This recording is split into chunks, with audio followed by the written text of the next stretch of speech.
Hello everyone and welcome to an outstanding game from round 7 of this year's Sinquefield Cup. It is Fabiano Caruana versus Wesley and this game really shows how even if two such incredible top elite players like Fabi and Wesley meet and they play a top engine moves and they play a line that has been played many times before, and even one player manages to surprise the other player will still play top engine moves and absolutely crush the other player.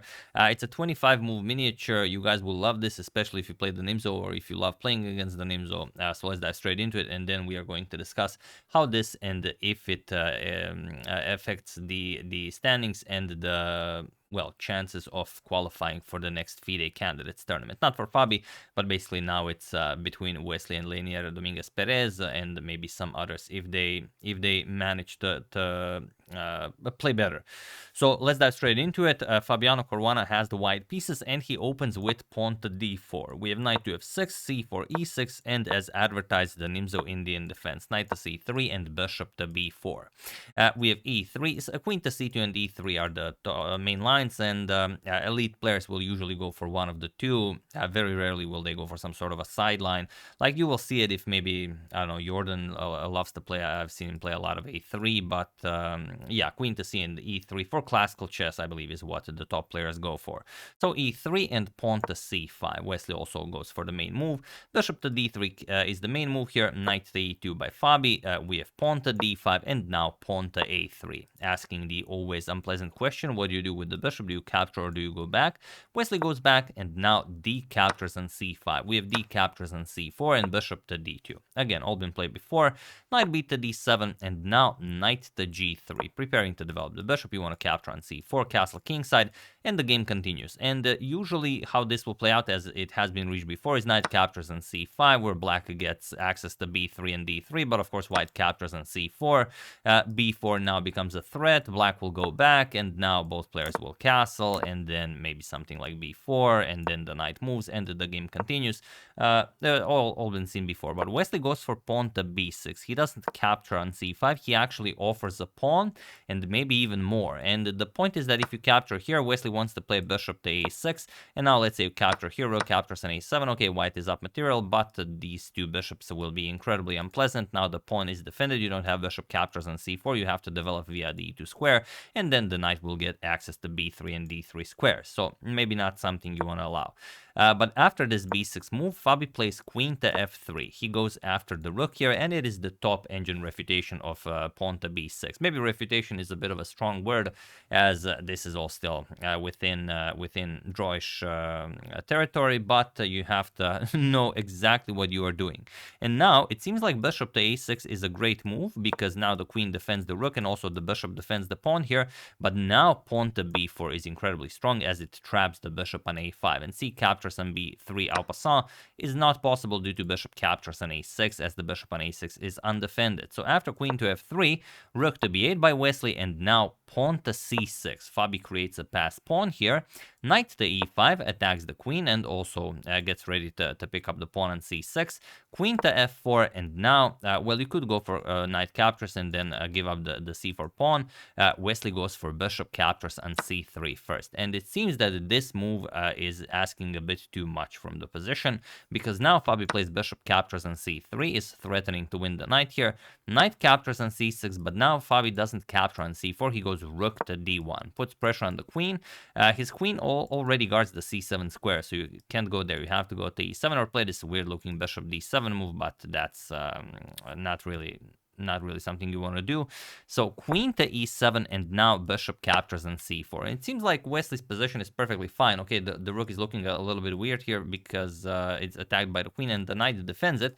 But if he can castle, should be great. Can he castle? No, he can't. Because if he castles, what's Fabi's idea here? I'm sure you guys see it without even pausing the video. Of course, the rook is only defended by the knight. So the idea is bishop to b5. There's no defense against this.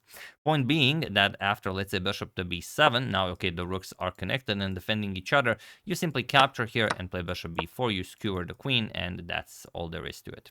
So if you can't castle, you have to figure out how to continue this and prepare castling.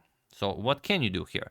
Well, Wesley said, all right, pawn to b5. Let's get rid of this bishop, and now bishop to b5 will not be even an option. But Fabi plays bishop captures on f6.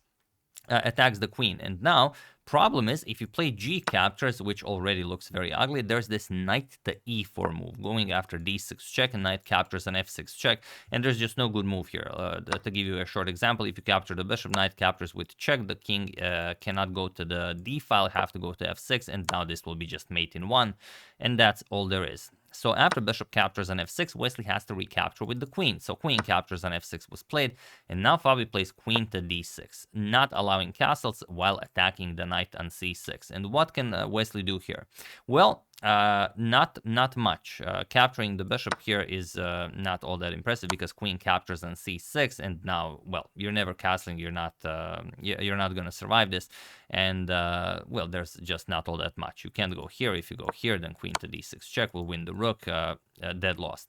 So Wesley finds a way to continue. He plays pawn to e5. Now, okay, the knight is defended. The queen is being offered as a trade, but Fabi is now completely winning. It's only move 17, but Fabi already has a knockout blow. So feel free to pause the video and win the game for Fabi and help him reach 2800 once again while I give you a couple of seconds.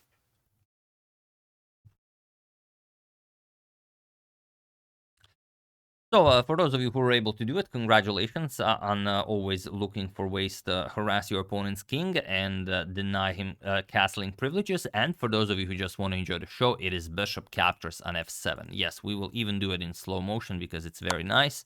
And now if queen captures, then again you have queen captures with check and your position is dead lost. And if you capture with the king, what Wesley did, now comes queen to c7 with check. And now how do you play this? You don't... you don't have knight e7 because the rook hangs. You can't play queen to e7 because the knight hangs. If you go king to g6, which is possible, then rook to d6, sort of the queen hangs. But even if you block with bishop to e6, just queen captures here, and yeah, there's no surviving this. You can defend here, but then white will just castle, play f4, and it's just pure torture. So after queen to c7, Wesley said, all right, I'm going to give back material. Queen to e7. Now you have to capture the knight. Fabi did capture it, and Wesley played bishop to b7. So is Wesley back in the game? If he can get the rook and maybe play king to g8, his position will still be playable, although still very much lost. But Fabi just plays queen captures on b5. He even allows bishop captures on g2 because it really doesn't matter. Bishop captures on g2 was played. Now queen to c4 with check. And you don't even have queen to e6 because of rook to d7 check. Now you have to play king f6 to guard the queen on e6. And if king to f6, then comes knight to h5 with check, and that's it. Now you either lose the queen or you go to f5, and the knight captures on g7 with a fork, and the black gets very quickly checkmated. It's even going to be a very nice checkmate, where after the king moves, you will play h4 checkmate. So very, very tough for Wesley here. He played king to f8, and now Fabi just played knight to f5. Engine precise moves exclusively from Fabi. Queen to f6, and now queen to c5 with check. We have king to g8, and here Fabi played queen to c7, and he was in this position on move 25 that Wesley so resigned the game, as there is nothing more to be done here. The rook is hanging, and if you try to save the rook, let's say you play rook to e8, now comes knight to d6. Once again going after the rook. If you move the rook, then comes rook to g1, and that's it. Once you move the bishop, simply rook captures and g7 ends the game. Queen captures, now queen captures rook as the queen was defending the rook, and after you block, now even knight to e8, and there's no move for black. There are a couple of maybe attempts here like h6, you want to try and get the rook into the game, but now a rook lift going for rook to f6, and if you play rook to h7 trying to block this, then even rook to g6 check becomes possible. If you go here, then simply this will win the black queen, and if you go here, then queen to f6 with check. You even trade queens here. Queen captures, knight captures, and how do you defend against checkmate? You don't. That's the problem. You could play something, okay, you could play something like bishop to h6 and then give up the rook, but that endgame is dead lost. And if you try something like, rook g7, then just rook captures on h6 with check, the king is stuck here, the knight covers all the squares, and after rook h7, rook captures on h7. Ends the game with checkmate. So yeah, a couple of more moves could have been played, but Wesley saw after queen to c7 that it was pointless, and Fabi wins a very nice game, deals Wesley his first loss of the tournament, and Fabi is now in the lead. And also, for those of you who are interested, here are the Current live ratings. With this win, Fabi rejoins his rightful place as the member of the 2800 club. Now only him and highest rated player in the world, Magnus Carlsen, are rated over 2800. And how does this affect the standings for the FIDE Candidates Tournament? For those of you who still do not know, only 2 more spots are available. One will be attributed to the highest rated player as of January 2024, and the other one will be the winner of the FIDE circuit. And okay, Fabi is sort of leading on both of those fronts, but he already qualified for the FIDE Candidates Tournament. Magnus does not want to play. Hikaru qualified. The Ding is the world champion, so he will not be playing. Nepo qualified. And now Wesley So and Lennart Dominguez Perez are the top 2 contenders. Wesley, as he's leading the FIDE circuit, so he will probably qualify via that. And Lennart Dominguez Perez will be leading via highest rating as of January 2024. But okay, that's still a long way to go, so we'll see what happens. And also, Lennart still has to play 1 more tournament in order to qualify, because he does not have enough games in 2023 to actually qualify for the Candidates Tournament. So he will have to play 1 more event and play it immaculately to qualify, but you have to be able to do that if you are to stand a chance in the Candidates Tournament. So yeah, that's the game. Brilliant miniature by Fabi. You can see how even in the main line of the Nimzo, the Ponte E3 line, and even with Wesley sort of surprising Fabi with this Ponte B6 novelty, Fabi just, every move is an engine move, and he just completely obliterates Wesley off the board. I mean, that's Fabi when he's being himself, and when he's not having a bad day. So yeah, like I also mentioned on Twitter, during his World Chess Championship match against Magnus in 2018, Fabi almost overtook Magnus as the highest rated player in the world, because they played 12 classical games, and then every game was a draw, and with every draw, Fabi gained rating, and Magnus lost rating, as Magnus was the highest rated player, and Fabi almost overtook him, but as he was very close to losing 1 game, but Magnus was able to draw it, and he remained the highest rated player in the world. But yeah, he came this close, and now he rejoins 2800. We'll see if he can get back to try and take that number 1 spot away from Magnus Carlsen. So yeah, once again, really hope you guys enjoyed it. I would like to wish a very happy birthday to Sea Ghost, and I would like to thank David Gasparian, Karim Kawash, Mohamed Soliman, and David Anthony for a contribution to my channel. Thank you a lot, I really appreciate it. As usual, you can check 2 of my previous videos here. Thank you all for watching, and I will see you soon, continuing to check up on your wonderful suggestions and whatever else happens in the chess world.